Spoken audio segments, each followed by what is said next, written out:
Hello class, this is Professor Todd Shaw at the University of South Carolina, Columbia, and this is a lecture for his POLI 567 American Local Government class for the spring 2017. This lecture is topic 7, Political Machines and Progressive Reforms. I have a little music playing in the background. Later on you can tell me if the music helps or is distracting. But anyway, I thought I'd add a soundtrack. So, with this lecture, we want to cover the topic of political machines. And what this lecture does is it serves as an important background story, an important complement to understanding how did we get to the various forms of local government that we currently have throughout the United States. What was the sort of political history and background to the development of what many would recall sort of the reform movement of local government nearly 100 years ago or more than 100 years ago. So in this lecture, the main objective is we will consider how current forms of government were shaped by a history of the struggles between conceptions of the inclusive government and good government. In other words, there was a tension nearly more than 100 years ago between local government embracing the working class and embracing sort of ordinary citizens versus the political elites, the moneyed elites. There was a tension between that idea versus government that was business oriented, was efficient, was bureaucratic, and produced outcomes very much akin to market rationale competitive outcomes. Okay, so we're going to start with a story of a particularly flamboyant political figure, and I'm going to talk a little bit about his story, but we're going to watch a small clip in lecture. You can watch that clip ahead of time for your lecture notes. But we're going to talk about Boss William Marcy Tweed of the Tammany Democratic Machine of New York. Boss Tweed, as he was known. And he's a particular figure that helps us discuss a history of urban political machines in the United States and the many problems, the many corruptions, but some of the political virtues of political machines as well. Then we're going to talk about sort of what are machines overall after we understand the Boss Tweed story, what is their function, their origins, and then what led to the demise of the urban political machines and really sort of the emergence of reform government. And we'll discuss sort of what is the legacy of the reform movement. And when I say reform movement, I mean reforms to forms of government that would structure and balance the political aspects of government with the bureaucratic professional aspects of government. Remember, we've discussed this before in discussing the emergence of the council manager form of government. Okay, so now, first of all, I want to kind of pose a couple of questions that we'll explore in lecture. You may not remember, but in the very first lecture I presented in this class, in my topic 1 lecture, I gave you this image of this sort of fairly bloated figure with a money bag as its head. In fact, this comes from and is inspired by the political cartoons of Thomas Nast, and we'll talk a little bit more about Thomas Nast. He was a political cartoonist that emerged in the mid-19th century. In fact, he's credited for coming up with the donkey and elephant symbols of the Republican and Democratic parties. But Nast took on political machines because of their corruption. That the leaders of various urban-dominated governments, or urban governments that were dominated by political machines, that these leaders were literally walking money bags and not representative of the people. And it's sort of this image, I use this image because it strongly invokes the problem of municipal political corruption. the individuals down at City Hall lining their pockets. Well, we're going to think about this particular issue, and it's going to have particular relevance again when we get to our SimCity simulation. It'll become immediately apparent to you as you play the game that the rules of the game matter to the game, right? So the political structure or the forms of government in our SimCity simulation will make it apparent to you about how certain outcomes are structured based on the game. And I let you compare sort of a more executive council form of government to a council manager form of government. And you can see sort of what doesn't work, what is efficient and not efficient, what provides for a certain level of political dominance in the game versus even the possibility of corruption. And we can say corruption in the broad sense. It may not be explicitly corrupt, but it might be certainly corrupting the influences of particular political leaders. All right, so let's talk about William Marcy Tweed for a moment. He lived between 1823 and he died in 1878. As this video clip that we'll watch in class, but you can watch ahead of time for your notes, conveys, the irony of Tweed's life is that he became an extremely rich man, rich off of largesse and embezzlement of the city government of New York. But one of the grand ironies is that he built the very jail that he would die in after he was indicted and convicted on political corruption charges.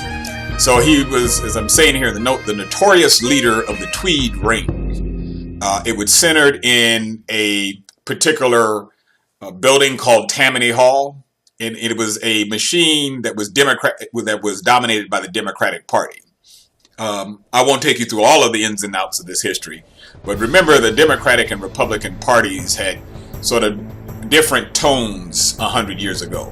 The Democrats emerged as a party of both the North and the South, and the Southern wing of this party was a wing that embraced slavery, but the Northern wing sort of tolerated aspects of that, but it was also a more working class party as compared to what was true of the more reform-minded Republican Party. Again, a Northern and Western party that had both conservatives, the fiscal conservatives, as well as sort of policy liberals in the Republican Party. So the parties were different in flavor than we understand them today.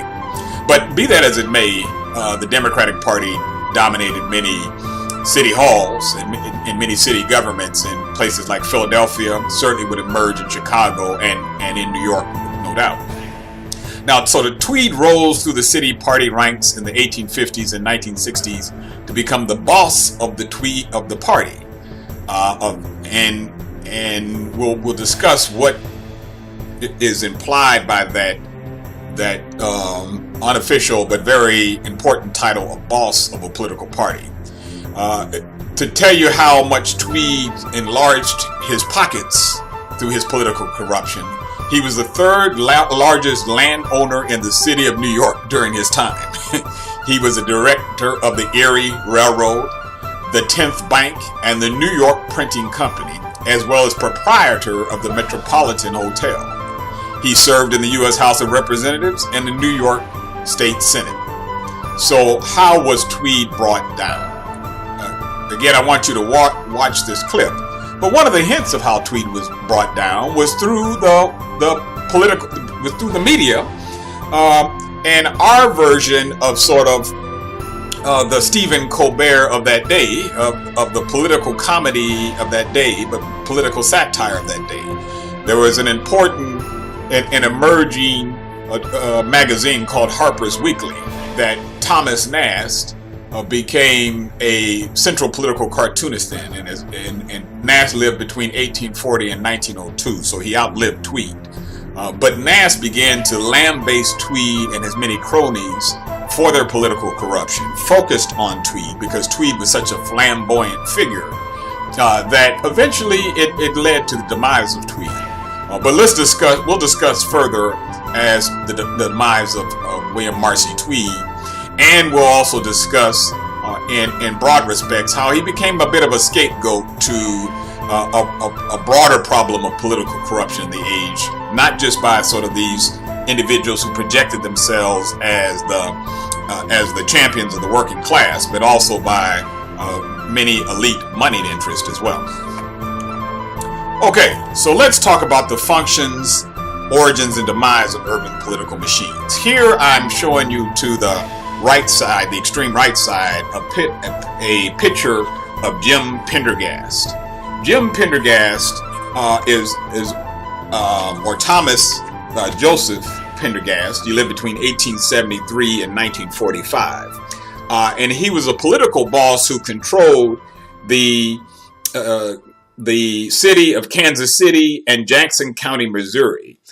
He was the political boss of these areas and leader of the political machine that led these areas from roughly 1925 to about 1939. Boss Tom Pendergast, as he was known, gave workers jobs and helped many politicians get elected, becoming wealthy in the process because of the lack of political controls and just sort of outright illegality. But he was eventually convicted on income tax evasion and served 15 years in a federal prison. Now, the reason why I'm showing you this picture of Pendergast right next to a picture of many sort of leaders of the Pendergast machine, and this picture here, and you probably can't make it out too well, but that's President Harry Truman. President Harry Truman sort of had to navigate between becoming a senator and then eventually vice president and president of the United States. He was one of those political leaders who had to navigate a political machine in his area to rise to prominence. Truman, being a straight shooter, never got too entangled with the Pendergast machine, but he also certainly did not make enemies of the Pendergast machine. So, I want to be clear that Truman was not simply not simply beholden to the machine, but he kept some degree of independence while navigating the machine. Having said that, Truman was certainly accused of being in bed with the machine. At one point, Truman was called not the senator from the state of Missouri, but the senator from Pendergast. So it's in some ways it's an indication of how powerful and dominant machines are, not just to our understanding of local politics, but American national politics as well. Okay, so let's talk about it. What is a machine? A machine is a hierarchical political organization that controls government by securing the political loyalties of voters and officials through material and non-material exchange relationships. In other words, what we refer throughout political science and in aspects of sociology and anthropology is the patron-client relationship.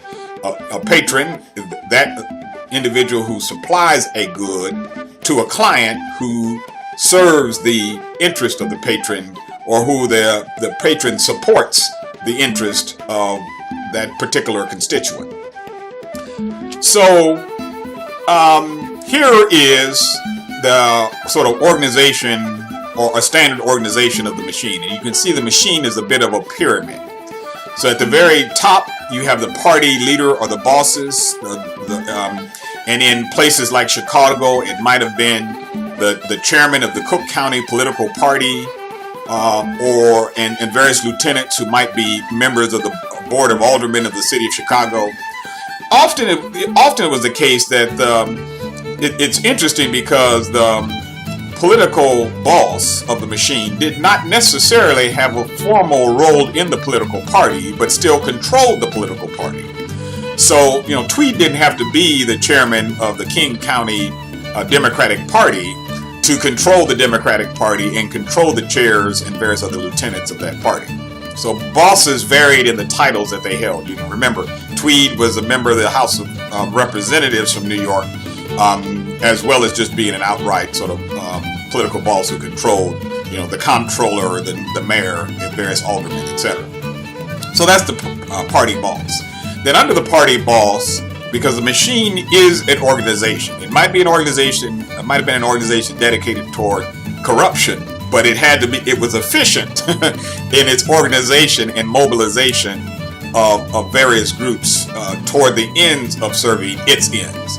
So under it, you might have had the ward leaders. Ward leaders are within a political party or local political party would have been leaders over sort of the largest regions in a particular city. Then you would break that down to precinct captains. Precinct captains would have been very specific precincts where individuals voted, and they would have been mobilized in part and answered to the ward leaders. Then those who answered to the precinct captains would be the block captains. Machines were so efficient that they would have not only individuals at the precinct level, but right down to the block in which a person lived. In fact, it was said that the machines in New York, among other cities, were so efficient that you would literally have individuals in charge of various floors within apartment buildings, within the Tenderloin section, for instance. So machines were very efficient in mobilizing and getting folks to vote. And then there were various sort of neighborhood groups and neighborhood associations that might have affiliated with or answered to the machine. So at each level, you can see my arrows going up. Each level, the lower level is a client of the patron of the higher level. The patron providing the money, the resources, the jobs that made them made those at the lower level beholden to them. Neighborhood groups beholden to block captains to precinct captains beholden to ward leaders beholden to the boss. A very efficient operation, thus why it was called a machine. Now, Robert Merton, who from a sociological standpoint and political standpoint studied machines and gave some interesting insights many years ago about political machines, said, now machines, even given their corruption, they satisfied a particular gap, a particular disparity that was true in many of these urban areas, in many of these cities. He says machines satisfied the wants of the deprived classes. In other words, Merton is saying sort of the working class and the poor, many from immigrant backgrounds, and in Chicago it could be immigrant, ethnic, African American, Latino, Italian backgrounds, that the machines brought folk into the political process. Mind you, it brought them into that political process and mobilized them at high levels for often corrupt ends of political dominance, but it did bring people into the process and gave them things. It not only satisfied their wants, but it could be satisfied by, but it satisfied their wants, that weren't satisfied by, quote, the legitimate social structure. And so in the next slide, I want to unpack various sort of pluses and minuses of machines. Who's the legitimate social structure? We'll unpack that a bit more in terms of our discussion. Okay, so here are the sort of positive claims versus negative claims that Merton, among others, give about the machines. And I'm going to go through the positive claims first, and then I'm going to discuss the negative claims. So on the positive ends, machines offered social welfare to the needy. In other words, they offered a welfare function. For instance, let me give you just one example. During the winter of 1870 and 1871, and this was a period in American history, but in the history of New York City, of various sort of national and local economic crises. For instance, there was a Great Depression of 1873. But in the winter of 1870 and 1871, Boss Tweed spent $50,000 of his own personal funds, which of course were funds he had embezzled, but $50,000 of his personal funds in his own ward to take care of the needy. Machine politicians often projected themselves as champions of the working class, of individuals from the working class, and so they saw the needs. They worked with their various lieutenants to meet the needs. A chicken in every pot sort of mantra. That they would be friends to the working man. Likewise, Tweed gave about $1,000 to city aldermen to buy code for the poor. So again, machines, this does not suggest that Tweed wasn't an enormously rich man who was rich off of the very public coffers that some of the working class and poor certainly paid into. But at the same time, machine politicians had to appear to be small d democratic, to care about the ordinary working folk. Jim Pendergast also kind of projected himself as sort of a working man's boss.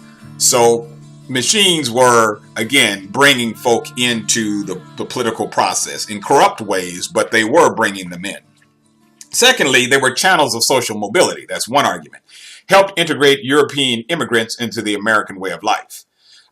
So machines saw this opportunity, particularly in the 1850s to the turn of the century, a period of great immigration to the United States, particularly from northern and then later southern Europe.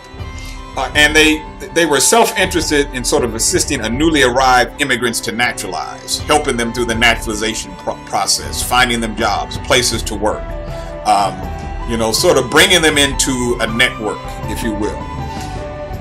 It's very important that we think, when I talk about and I talked about notions of social capital early on in this class, there was one particular social center in the community that emerged as a place for political machines to also sort of mobilize the working class. And believe it or not, that was the bar or the saloon. Sort of saloon owners and saloon keepers, particularly as noted by Judge Swanstrom, were sort of at the heart of the machine, and so they also sort of served as a social hub that integrated persons into a community network. Particularly, just to give examples of the sort of social culture of sort of the Irish or German working class, where I want to be very careful in terms of being mindful of ethnic stereotypes, but the importance of the saloon or the pub as a place of gathering in the community. That was true in counties in Ireland, and it would be true in King County in New York. So the machines took advantage of these centers to mobilize the newly immigrated. Then one argument might be that machines had a certain business expediency, quotes around it. They provided businesses with sort of necessary points of contact in city governments for efficient, and I'm putting quotes around that, transactions.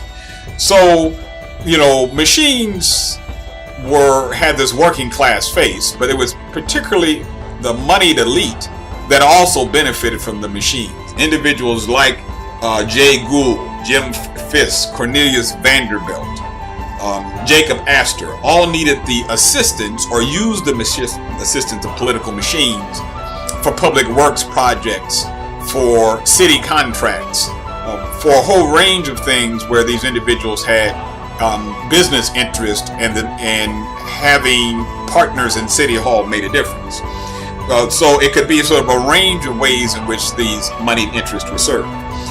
Licenses that were necessary to gain through City Hall, various zoning variances, and a zoning variance is zoning stipulates that you have to use this particular area for a specific purpose. It must be zoned for housing, for residential use. Zoning variances permit you to use it for a counter use. No, you can locate a business there in the midst of this neighborhood. The zoning variance is given. Various inspections, they certainly could fill the pockets of an inspector who might look the other way in terms of a factory or a particular business establishment or food establishment. And they gave permissions to have certain projects expedited. One example is Richard Daley, the political boss of Chicago, won the business community over partly because he pursued a sort of Chicago business growth agenda. So the business class, to some degree, looked the other way because their interests were being served by political machines.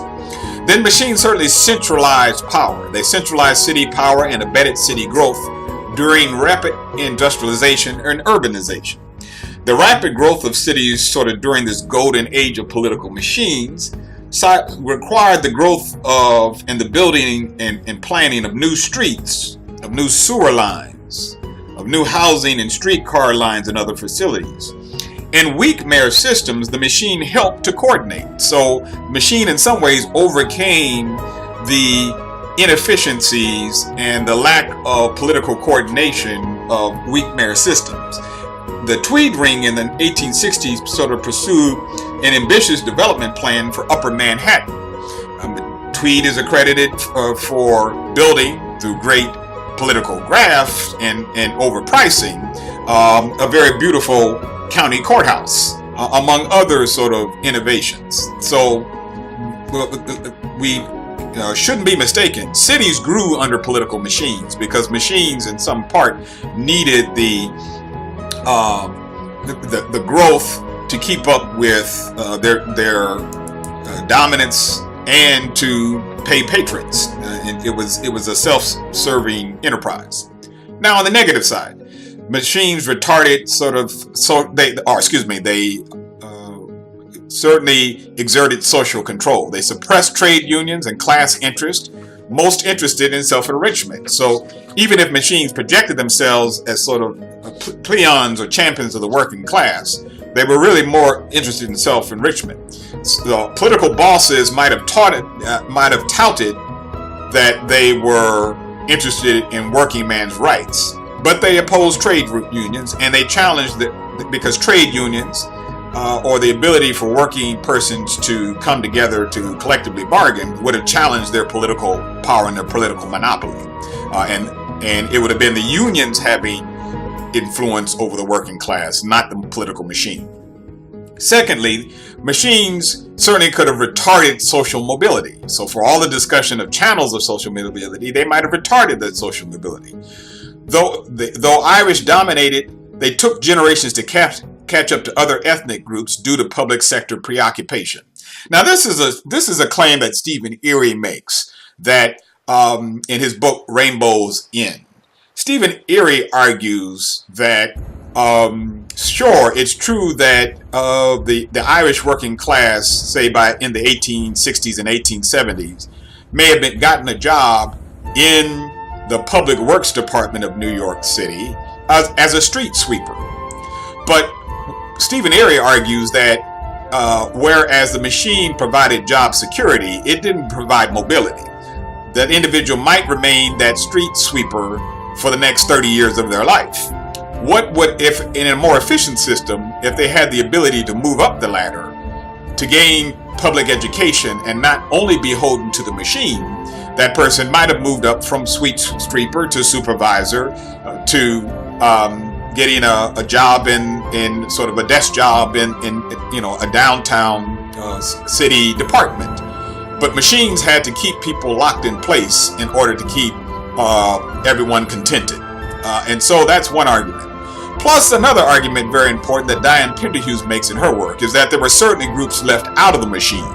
So African American political interest in Chicago, or Latino interest in Chicago, they were only incorporated to some degree in the political machine. And those who were beholden to the machine, like William Dawson of Chicago, had to keep groups, or attempted to keep their constituencies politically contented and not cause trouble with the machine.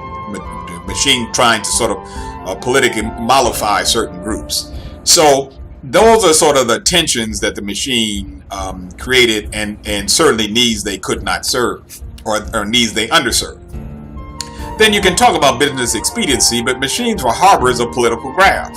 You know, whether we're talking about a Boss Haig of New York, a Boss Tweed of New York, or Boss Ruff of California. They were exemplars of a massive economic graft and corruption. As you'll learn from the video clip, Boss Tweed embezzled somewhere on the order of $500 million in today's money, in today's dollars. So if you're talking about $500 million, $50 million in his day, or $500 million in our day, you're talking about massive inefficiency, and ways in which the public coffers were really sort of lightly being looted. The idea that a chair that's in might have cost $5 in that day was said, well, that chair's worth $50 or $100. I'll give you, 70. I'll take this amount, and we'll put this on the books. Again, this political corruption and graft was highly problematic. And then machines might have been about centralized power, but they were really about political control and political hegemony, political dominance. Machines rewarded friends, they punished enemies, they corrupted politics, and exploited reform governments.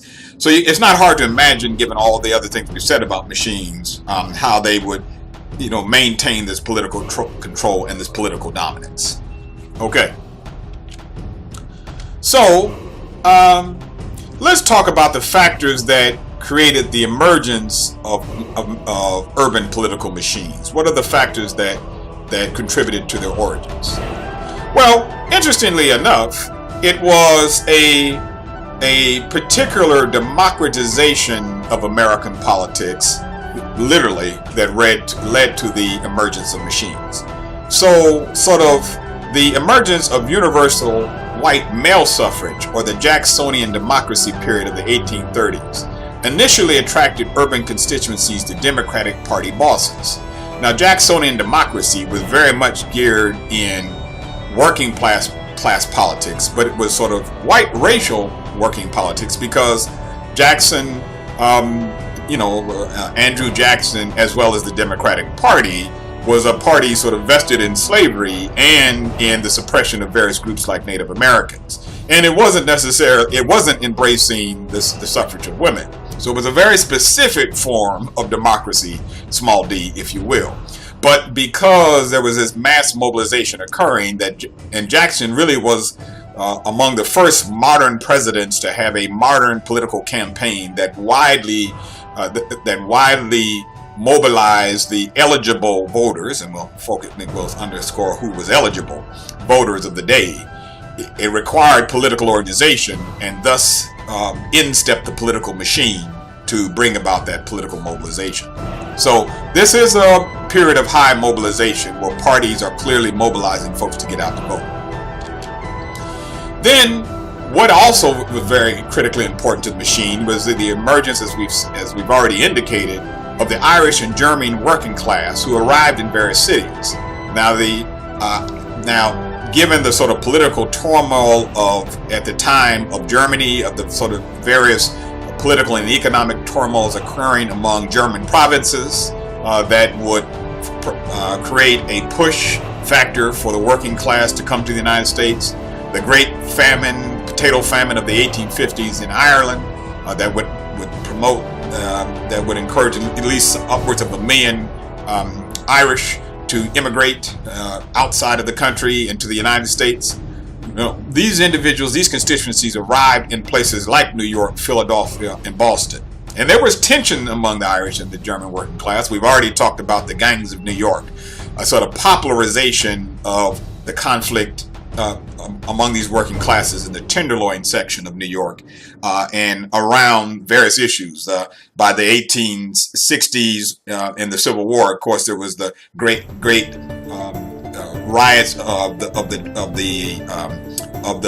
great draft riots, where the Irish working class were literally attacking African Americans because they did not want to be recruited into the Union Army or conscripted into the Union Army to fight on this against slavery, and that led to a terrible racial conflict.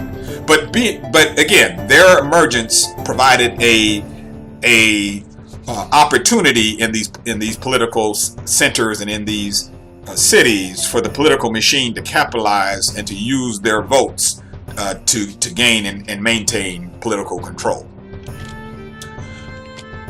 Then weak urban governments. So this was a time when the government was very limited, in the broader respect, nationally, and government was more limited at the local level. This was sort of pre the period of Franklin Roosevelt, where both national and local government took a more direct and assertive control over public policy, and particularly the creation of redistributive policy. So these weak urban governments, at one point, there had to be even the emergence of a professional fire force, a police force in places like Boston. At one point there was this idea that a private police force could be used to police the city, which became completely untenable, and the need for a professionalized public force.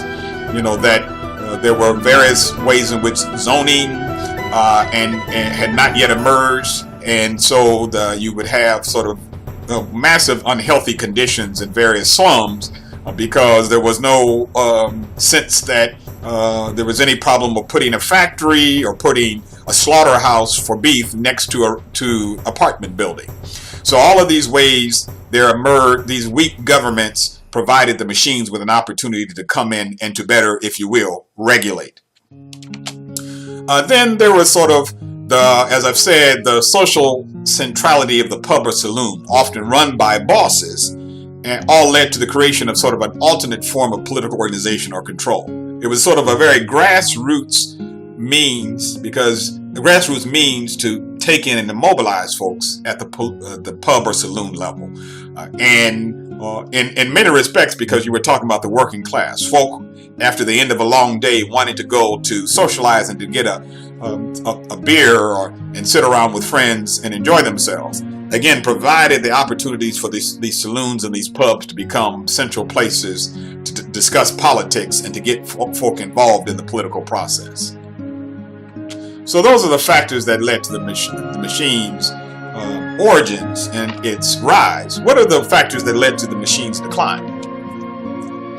Well, immigration restrictions of the 1920s. So particularly there in the 20th century, there became a building movement toward nativism, toward a sort of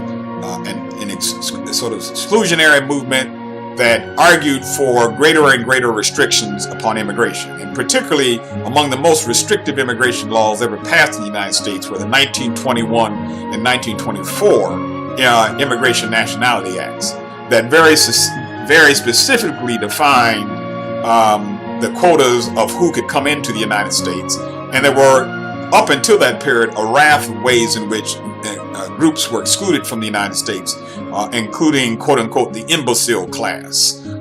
So it began to privilege those who were already here, particularly from Northern Europe, against those who were trying to immigrate from places like Southern Europe. So these immigration restrictions then began to restrict that working class base that had fueled the rise of the machine.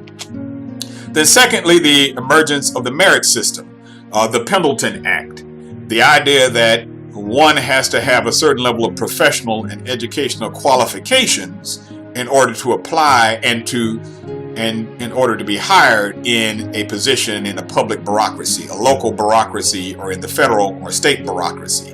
So these various civil service reforms began to clamp down on the ability to just simply hand a job to anyone, but in fact ensure that they had a certain level of professional or educational requirements and a degree of expertise. Then the middle class good government reform movement. So this is the period of the progressive era. And the progressive era made an argument that was centered around this notion of good government, or as it became known in popular language as the goo-goo reform, good government reform. The idea that government needs to serve more the ends of the middle class taxpayers that provide for public resources. And so this idea of moving away from the quote-unquote corruption of the working class to the more middle and upper classes who had a more vested interest in efficient professional government. And so as the upper picture is sort of portraying Uncle Sam holding his nose against someone from, sort of the quote-unquote rabble classes trying to immigrate to the United States, and Uncle Sam barring him from getting into the gates of the United States. The lower picture is sort of this picture of office workers efficiently carrying out their task as part of good government, as part of civil service reform. Then the improvements in the American public education system, increasing wealth and assets of the middle class, created a greater degree of voter independence. You can get a solid civil service job, given your education. You're not as reliant upon the machine to give you largesse. Political bosses can't control you. There are sort of protections against that. And more, the degree of voter independence. Certainly this became the case and emerged as the case in places like Chicago and in New York, where various constituencies began to band together to reject the machine, to challenge the machine, and began to use partly their voter independence to argue that we need to elect mayors and city council members who are not part of the machine. Then for the working class, sort of the growth of the welfare state. Civil service reform, but the emergence of the welfare state, meaning of public welfare and the public welfare system in the United States, which actually began as a state and local experiment, a state and local experiment of providing some degree of poor relief to widows and to orphans that would extend to the unemployed. The reform of the Social Security Act of the 1930s emerged as a understanding of the experiments that had already taken place in various states like New York and Wisconsin. And so that welfare system then provided relief and economic assistance to the working class and to the poor, and displaced the need for the machines to be seen as the champions of the working class. The working class and the poor again became less reliant on the machine because of the emergence of the public welfare system. And then there were severe limits put on the party control of patronage. There was a sort of overall a weakening of the political party system. Political parties became less able to control their primaries, or the emergence of democratic primaries, and I'm using democratic in the small d sense, of the voters determining who would be the candidates of the party, not a room full of political bosses gathered together. And so this weakened the party system, and political and civil service reform also weakened party patronage. In other words, it wasn't simply to the victor goes the spoils, as famously stated from Andrew Jackson. It wasn't simply that if you won all the ability to hand out all the jobs and all of the money that came along with political control. Now there were severe limits placed on patronage, again, partly due to civil service reform and the weakening of the parties. Okay, so let's talk about the legacy of the reform movement. So what is the reform movement done in a broader respect that impacts local government and urban government? Well, it's important to understand that in the progressive era, this era roughly that emerged in the 1890s, that there were different groups within the reform or progressive era, that they were not all sort of pushing for the same sets of reforms, and some were pushing more toward the middle and upper classes, and others toward more of the working classes. So the market reformers were one group who would have a predominant influence upon the shaping of new forms of government to embrace a more efficient, business-oriented, bureaucratic forms of government. And so the market reformers wanted to talk about strict budgetary controls for the lowest taxes. In other words, putting caps on how much taxation could occur, or how much taxation there might have been of residential, commercial, or industrial interest. In the 20th century in California, this would emerge as Proposition 13, that put an absolute cap upon local property taxes. So this idea that taxation cannot be unlimited, which of course speaks to a interest that many constituents would agree with, but it was driven in part by this idea of being mindful of limits upon business taxation.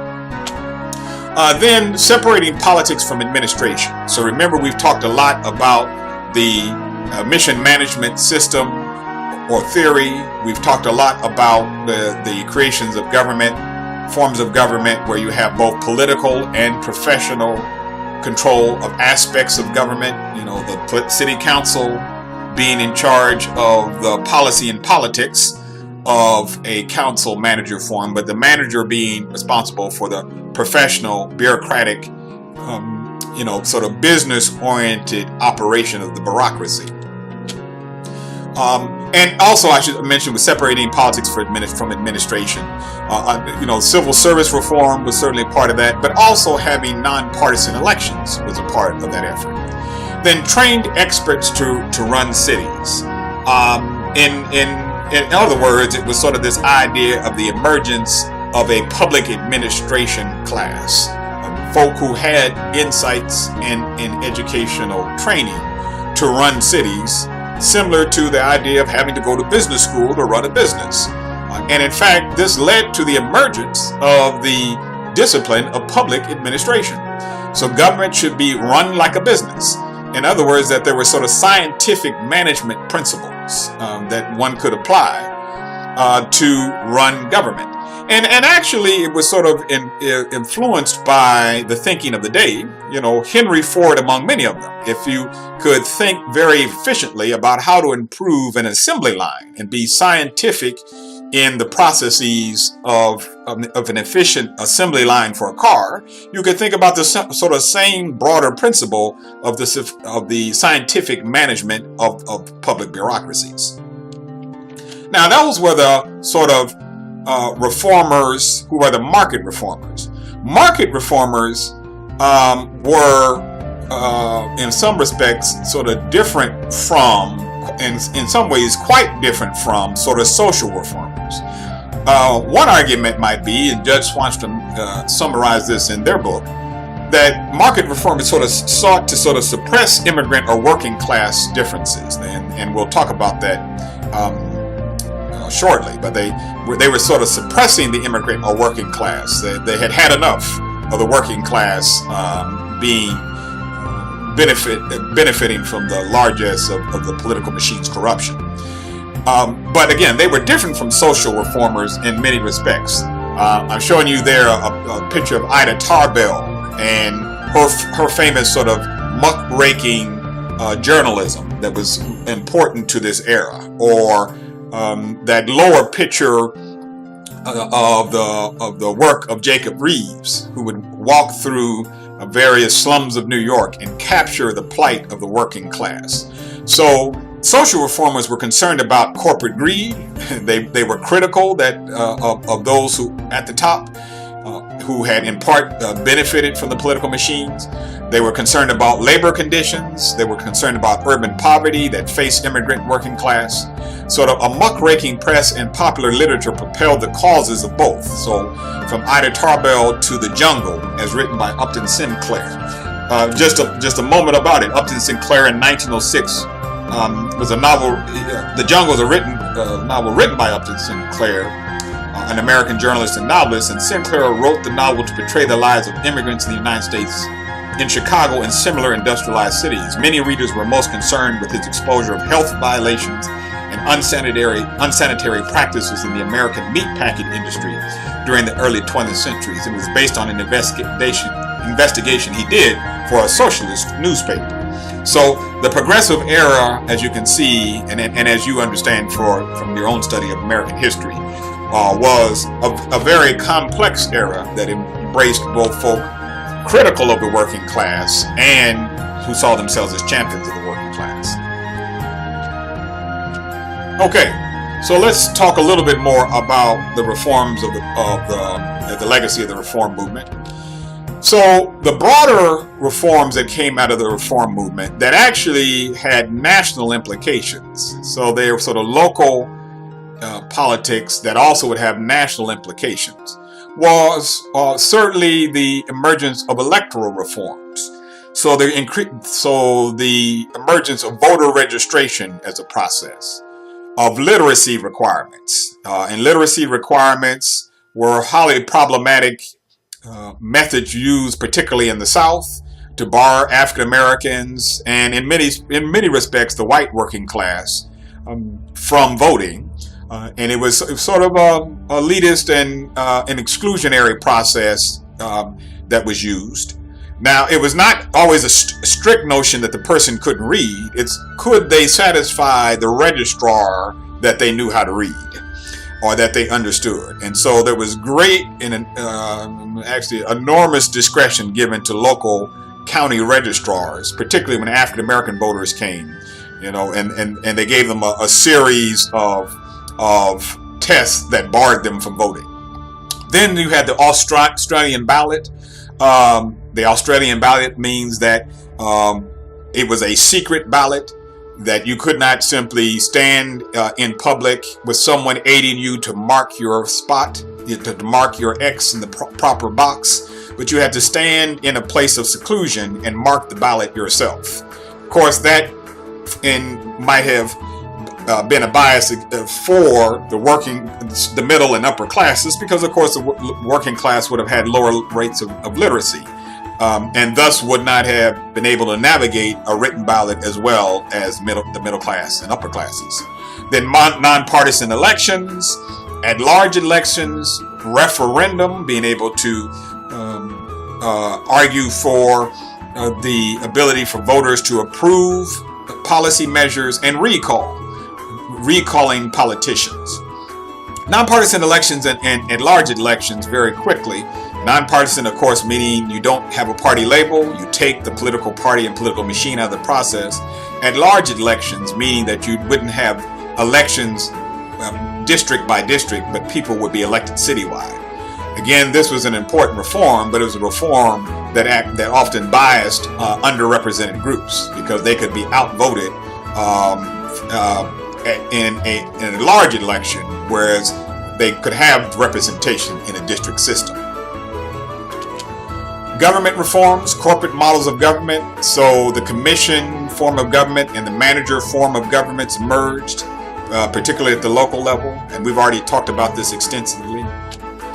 Bureaucratic reforms, civil service, the emergence of the civil service, the professionalization of city management, and also I should mention the emergence of the discipline of urban planning. Along with public administration, the emergence of the urban planning discipline was quite important. How do you lay out a city? How do you design a city for comfort, for access, for health, for commerce, for the purposes of commerce, good commerce, and for the purposes of efficient transportation.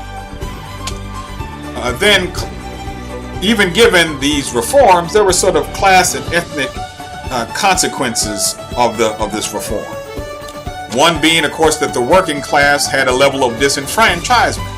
So, in a previous lecture, in my lecture on political participation, I showed you the slide of where you saw presidential turnout between the, right to the beginning of the 1890s up until I think the chart went roughly until the 1990s or maybe the early 2000s, and you have sort of a dual sort of plateau of political participation and turnout in in presidential elections. The 19th century had a very high plateau, a very high rate of turnout. Of course, you had a larger number of people not eligible to vote, but of those who could vote, they were highly mobilized by political parties. By the 20th century, you have a second plateau that comes down significantly, and many of these reforms were put in place actually sharply to decline the ability of folk to register, to vote, and to be mobilized. And then political dilution is a problem. Both in the North and South, black voters would have to challenge a large electoral system. The Thornburg versus Gingell's decision of the Supreme Court of 1986 being part of this broader debate. And in broad respect, this at-large electoral system, again, is one where if a group has a significant population in the city, say African Americans, Chicago making up 40% of the city, but if you have an at-large electoral system, African Americans might not represent 40% of the city council of the city. They can represent a lot less, given how voting blocks could be constructed that would ensure minority candidates would not have a fair opportunity to be represented in bodies of government. So class, this is my lecture on political machines and progressive reforms. And again, remember that you should take notes and then use these notes as a proof of participation in class. Thank you much, and be well.